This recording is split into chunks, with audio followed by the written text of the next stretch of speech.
안녕하세요, 여러분. 오늘은 미용이론에 대해 깊이 있게 배워보는 시간을 가져보겠습니다. 미용이론은 미용사 자격증 시험뿐만 아니라 실무에서도 매우 중요한 기초 지식이죠. 오늘 강의에서는 학습 노트에 정리된 내용을 하나하나 꼼꼼히 살펴보고 관련 문제도 함께 다뤄보겠습니다. 이 과목에서 총 출제된 관련 문제는 26회나 되니 시험 대비에도 큰 도움이 될 거예요. 자, 그럼 시작해볼까요? 1. 헤어 커트 기법과 스타일. 먼저 헤어 커트 기법과 스타일에 대해 알아보겠습니다. 여기에는 다양한 커트 기법이 있는데요. 하나씩 살펴보겠습니다. 그라데이션 커트. 이 기법은 두부의 상부는 길게, 하부로 갈수록 짧아지도록 커트하는 방식입니다. 이렇게 하면 길이에 작은 단차가 생기면서 부드러운 형태를 만들어냅니다.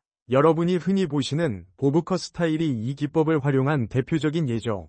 레이어드 커트. 모발의 층을 만들어 가벼운 느낌을 주는 커트입니다. 이 기법은 머리가 너무 무겁거나 답답해 보이는 것을 방지하고 부드럽고 자연스러운 스타일을 연출할 때 사용됩니다. 블런트 커트, 클럽 커트, 머리카락을 동일한 길이로 수평으로 자르는 방식입니다. 이 기법은 깔끔하고 단정한 스타일을 만들 때 적합합니다. 예를 들어 단발머리를 연출할 때 자주 사용되죠. 엔드 테이퍼링, 머리 끝부분을 약 3분의 1 정도 가늘게 처리하는 기법입니다. 이렇게 하면 끝부분이 자연스럽고 부드럽게 연결됩니다. 프레커트, 퍼머넌트 웨이브 시술 전에 미리 커트를 진행하는 방식입니다. 이렇게 하면 웨이브의 스타일링 효과를 극대화할 수 있어요. 크로스 체크 커트, 커트의 정확성을 확인하기 위해 최초 슬라이스 선과 직각으로 교차되도록 커트하는 방식입니다. 이 기법은 커트의 대칭성과 균형을 확인하는 데 매우 유용합니다. 관련 문제로는 2011년 10월, 2011년 7월, 2010년 7월, 2009년 7월에 출제되었으며 총 4회 출제되었습니다. 시험 대비를 위해 꼭 기억해두세요. 2. 퍼머넌트 웨이브. 다음은 퍼머넌트 웨이브입니다. 흔히 펌이라고 부르죠. 펌은 화학약품을 사용해 모발의 웨이브를 형성하는 기술인데요. 여기서 중요한 개념들을 살펴보겠습니다. 제1액과 제2액의 역할. 제1액은 티오글리콜산을 주성분으로 하며 모발의 결합을 끊어 웨이브를 형성합니다. 제2액은 산화제를 사용해 웨이브를 고정합니다. 이 과정이 없으면 웨이브가 금방 풀리겠죠? 언더 프로세싱, 약제가 충분히 반응하지 않아 컬이 약하거나 불완전한 상태를 말합니다. 컬이 원하는 만큼 나오지 않는다면 언더 프로세싱을 의심해봐야 합니다. 오버 프로세싱, 반대로 약제가 과도하게 작용해 모발이 손상된 상태입니다. 모발이 지나치게 건조하거나 끊어지는 경우가 이에 해당합니다. 테스트 컬, 펌을 진행하기 전에 웨이브 형성 정도를 확인하고 적절한 프로세싱 타임을 결정하기 위해 테스트 컬을 진행합니다. 콜드 웨이브, 열을 사용하지 않고 화학약품만으로 웨이브를 형성하는 기술입니다. 이 방식은 비교적 간단하고 빠르게 진행할 수 있습니다. 관련 문제는 2011년 7월, 2010년 7월, 2009년 7월, 2009년 9월에 출제되었으며 총 4회 출제되었습니다. 3. 헤어컬과 세팅. 헤어컬과 세팅은 스타일링의 핵심입니다. 다양한 컬 기법을 알아볼게요. 플랫 컬. 두피에 평평하게 밀착시켜 볼륨 없이 컬을 형성하는 방식입니다. 주로 깔끔하고 단정한 스타일을 만들 때 사용됩니다. 논스템 컬. 컬의 뿌리가 두피에 가까워 움직임이 적고 컬이 오래 지속됩니다. 지속력이 중요한 스타일링에 적합합니다. 포워드 스탠드업 컬. 컬이 귓바퀴를 따라 말려 두피에 수직으로 세워지는 방식입니다. 이 기법은 볼륨을 강조하고 싶을 때 유용합니다. 스윙 웨이브. 큰 움직임과 자연스러운 흐름을 강조하는 웨이브입니다. 자연스러운 스타일링을 선호하는 고객에게 적합합니다.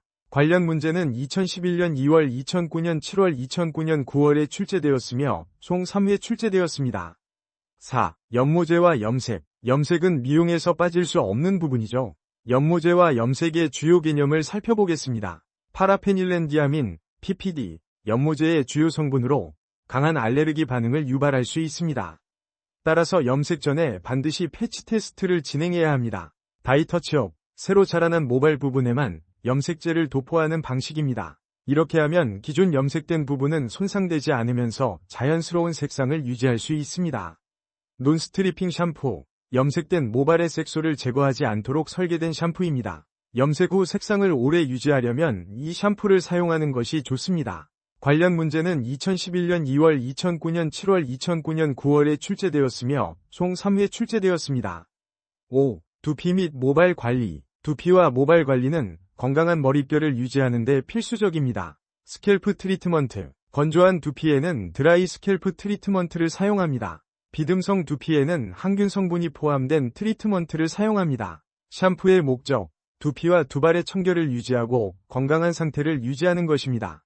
헤어린스, 모발의 엉킴을 방지하고 윤기를 부여하며 화학시술 후 pH를 조절하는 역할을 합니다. 관련 문제는 2011년 10월, 2010년 7월, 2009년 7월에 출제되었으며 총 3회 출제되었습니다. 6. 메이크업과 얼굴형 보완. 메이크업은 얼굴형을 보완하는 데 중요한 역할을 합니다. 데이타임 메이크업, 낮 시간대에 적합한 자연스럽고 가벼운 화장입니다. 눈썹 화장법, 마른 목골형 얼굴, 눈썹을 살짝 올라가게 그려 시선을 위로 분산시킵니다. 장방형 얼굴, 이마와 턱을 진하게 표현하고 관자놀이를 밝게 표현합니다. 코 화장법, 큰 코는 양측면에 진한 색을 사용하고 코등에는 엷은 색을 사용해 작아 보이게 만듭니다.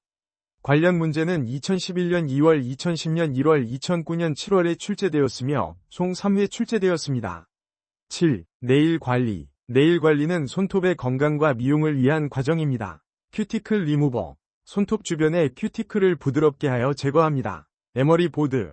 손톱의 길이를 조정하거나 표면을 매끄럽게 다듬는 도구입니다.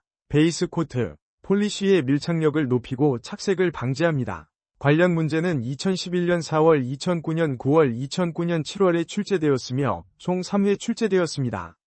8. 역사적 미용과 전통. 마지막으로 역사적 미용과 전통에 대해 알아보겠습니다.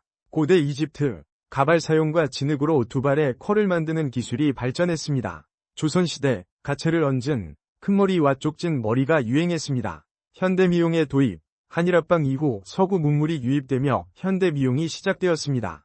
관련 문제는 2011년 10월, 2010년 7월, 2009년 7월에 출제되었으며 총 3회 출제되었습니다. 자, 이렇게 해서 미용이론의 주요 개념들을 모두 살펴보았습니다. 오늘 배운 내용을 바탕으로 관련 문제를 풀어보면서 복습해보세요. 시험 대비뿐만 아니라 실무에서도 큰 도움이 될 거예요. 수고하셨습니다.